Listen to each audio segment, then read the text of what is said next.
Kumusta mga kasaliksik? May usap-usapan na naghahanda na daw ang Vietnam at Pilipinas para maging matibay na magkaalyansa upang pabagsakin ang bansang China. Nito nga lamang kasi ay nagdaos ng magkasamang pagsasanay ang Philippine at Vietnamese Coast Guards malapit sa West Philippine Sea. Ito ay isang malinaw na mensahe sa kanilang kapwa kalaban na naglalayong makontrol nga ang South China Sea. Ang mga pagsasanay na ito ay ginanap noong Biyernes bilang bahagi ng isang kasunduan sa maritime cooperation na pinasimulan ni Philippine President Ferdinand Marcos Jr. nang bumisita siya sa Vietnam para sa isang state visit noong Enero. Kinagulat naman ito ng marami dahil alam naman natin na ang parehong bansa ay inaangkin ang ilang bahagi ng South China Sea, isang mahalagang lugar sa geopolitics ng rehiyon. Pero medyo hindi na rin nakapagtataka ng mangyari ito dahil nga sa agresibong pinipilit ng China ang kanilang mga illegal claims sa halos buong karagatan. Nagboboard ng mga bangka ng ibang bansa. Binobomba ang mga ito ng water cannons at sinasadyang banggain ng mga barkong Filipino. Sa gitna ng alon at ilalim ng maulap na langit, nagsagawa ng pagsasanay ang mga tauhan ng Philippine Coast Guard at Vietnam Coast Guard. Nag-simulate nga sila ng mga senaryo ng firefighting gamit ang water cannons upang patayin ang apoy sa panahon ng emergency. Ang paggamit ng water cannons ay isang mahalagang bahagi ng mga pagsasanay na ito dahil ito ay nagpapakita ng pagbaliktad mula sa madalas na pambobomba ng China sa mga resupply missions ng Manila sa ating exclusive economic zone. Ang Philippine Coast Guard o PCG ay nagbigay diin din ng pinagsamang drills ay isang humanitarian exercise lamang.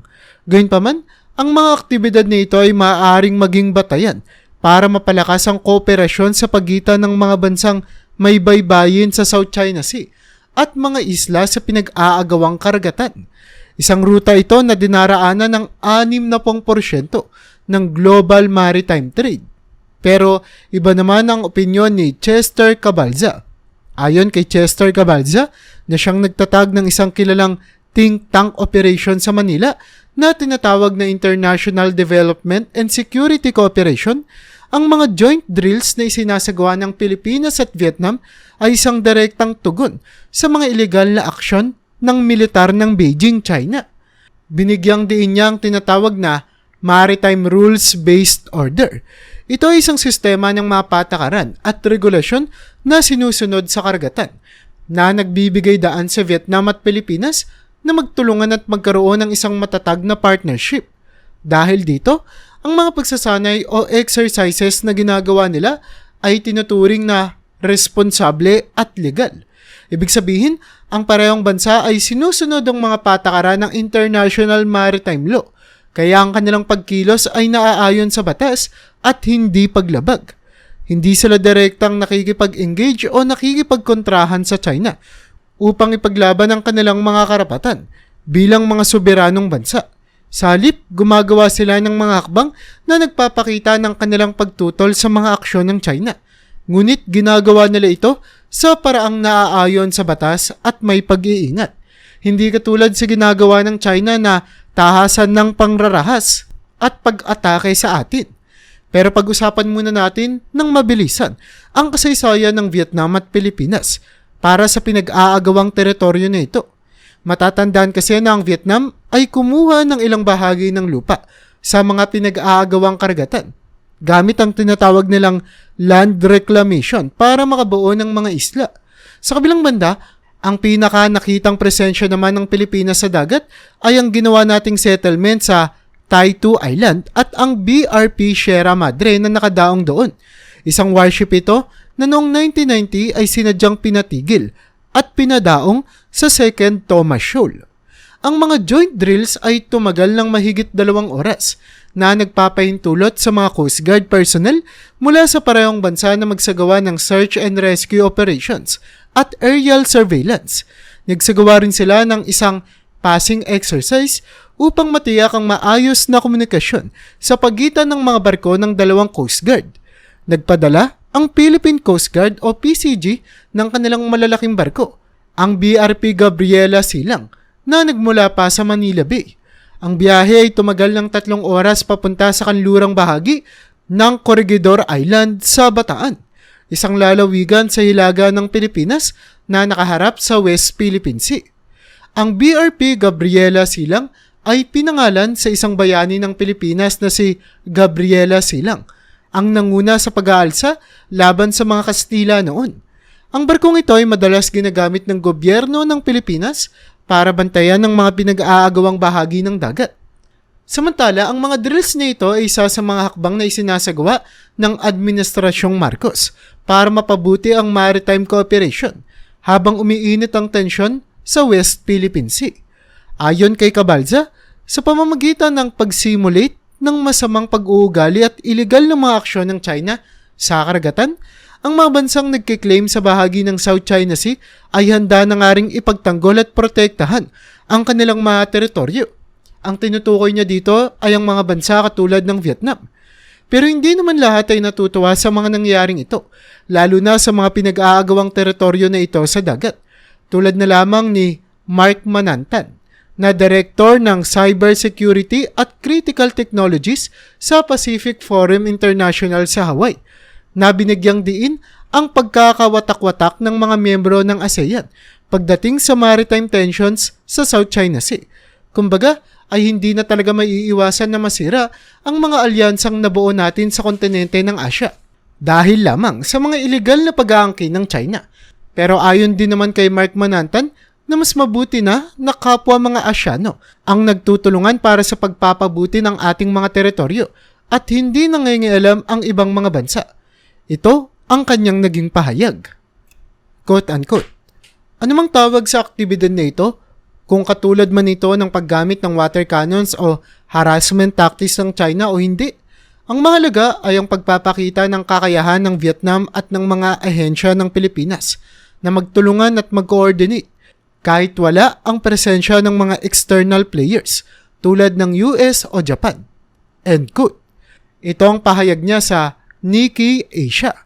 Dagdag pa nga ni Manantan na magiging interesante kung paano titignan ng iba pang Southeast Asian countries na may mga claims din sa waterway ang pangyayaring ito at kung magiging interesado rin silang sumali sa mga ganitong drills sa hinaharap.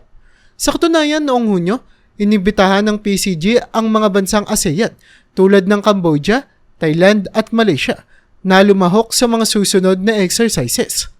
Quote-unquote.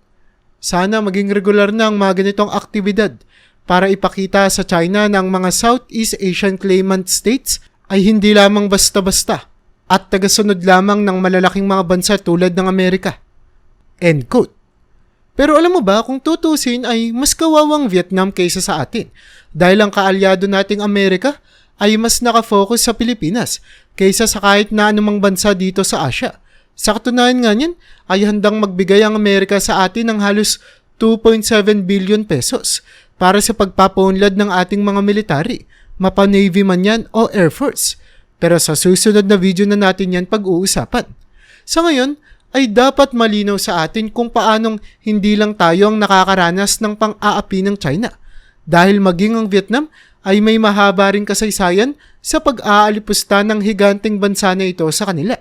Tulad na lamang noong mga nakaraang dekada, nagkaroon ng maraming insidente ng karahasan sa South China Sea na kinasangkutan ng mga sasakyang pandagat ng Vietnam at China. Isa sa mga pinakakilalang insidente ay noong 2014 nang maglayag ang China sa isang oil rig, ang Hayang Shiyu 981 sa loob ng Exclusive Economic Zone o EEZ ng Vietnam.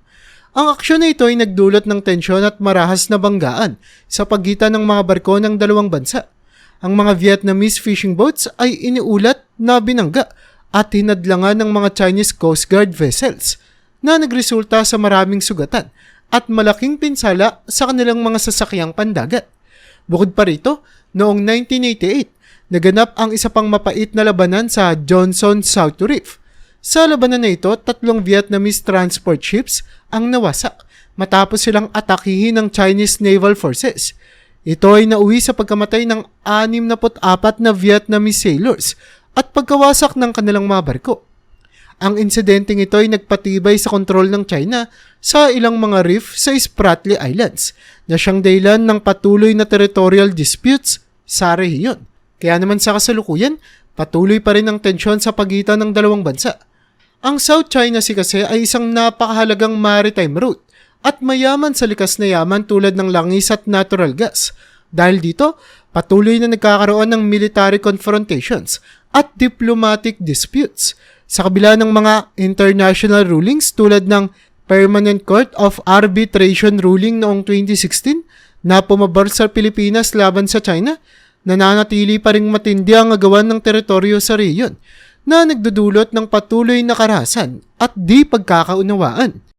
Pero nananatili ang tanong, sapat na nga ba ang kakayanan ng pinagsanib na puwersa ng Vietnam at Pilipinas para labanan ang isang makapangyarihan at higanteng bansa tulad ng China?